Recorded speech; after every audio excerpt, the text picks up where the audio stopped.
Je suis Stéphanie Alla, criminologue et administrateur chez Transit Inser à SBL. Quand je parle de la SBL, je commence toujours par parler de ce qui a consisté à sa création. Il y a eu un constat, le constat d'un manque de préparation à la sortie. Alors, manque de préparation par rapport à la personne, le détenu qui doit sortir de prison, mais aussi manque de préparation de la société à pouvoir accueillir et travailler à inclure la personne qui sort de prison. Et donc, à partir de là, il y a eu tout un ensemble de réflexions sur quels sont les besoins réels de la réinsertion et quelles seraient les solutions efficaces pour pouvoir répondre à ces problématiques. Et c'est suite à ça que la vision de Transit Inser a émergé. On a récolté un ensemble de témoignages, on est allé sur le terrain, on a vu un peu les réalités et les problèmes que posait la réinsertion. Et la vision de Transit Inser s'est nourrie de tout ça. Novembre 2020, c'est la création de la SBL. Il y a 3 fondateurs qui ont participé à la création de la SBL, dont moi, Fritz Moïse, Nicolas Fenu. Et ensemble, on a enclenché la machine pour partir à la recherche de parties prenantes, de personnes désireuses de nous rejoindre afin de pouvoir concrétiser cette vision. Aujourd'hui, Transit Inser, c'est quoi? C'est une structure qui travaille d'un côté à accompagner les détenus dans leur réinsertion après la prison. Et c'est également tout un ensemble tout un travail afin de développer des collaborations et des partenariats avec des partenaires clés de notre société. Pour nous, une réinsertion réussie, c'est à la fois la personne qui s'investit et qui reste motivée dans son projet de réinsertion, mais c'est aussi des possibilités réelles.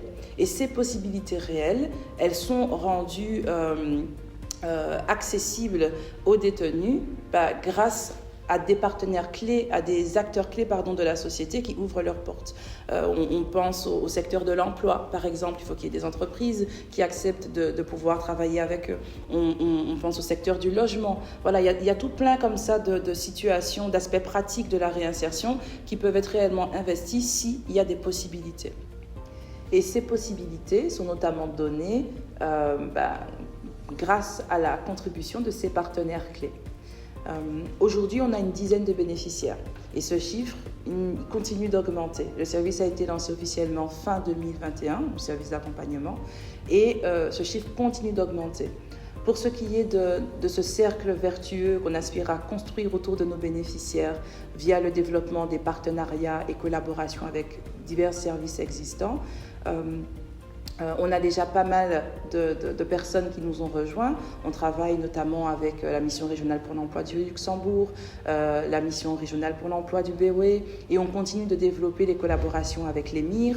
On a des cabinets d'avocats qui nous ont rejoints pour aider à pouvoir traiter les thématiques liées aux dettes. On travaille avec la Maison de justice de Liège. Voilà, on continue de pouvoir développer cette liste de partenaires parce que pour nous, c'est grâce aussi à l'ensemble de ces partenaires que les projets de réinsertion de nos bénéficiaires pourront se concrétiser. Or, un projet de réinsertion qui se concrétise, c'est une stabilité de la réinsertion et c'est une diminution du risque de récidive pour ces personnes. Alors, je finirai avec ceci. Selon la personne qui me regarde, si tu es une personne qui est sortie de prison depuis peu ou qui est en permission de sortie ou autre et qui rencontre le besoin d'être accompagnée pour ce challenge que représente la vie après la prison, n'hésite pas à nous contacter. Parce qu'on est là pour toi, on est là réellement pour pouvoir t'accompagner tant dans ces aspects pratiques que également dans cette remobilisation de ta personne parce que tu es la première partie prenante du succès de ta réinsertion. Et si je suis regardée, écoutée par toute autre personne de la société, que ce soit personne morale ou personne physique, ce que j'ai envie de dire, c'est la réinsertion, c'est aussi notre affaire. Ce n'est pas que l'affaire de la personne qui sort et qui doit se réinsérer, c'est aussi notre responsabilité. Et il y a toujours quelque chose qu'on peut faire à notre niveau. Donc si vous avez envie de nous soutenir, n'hésitez pas à nous contacter. On prendra le temps d'échanger, de discuter, de voir quelle forme pourrait prendre ce soutien.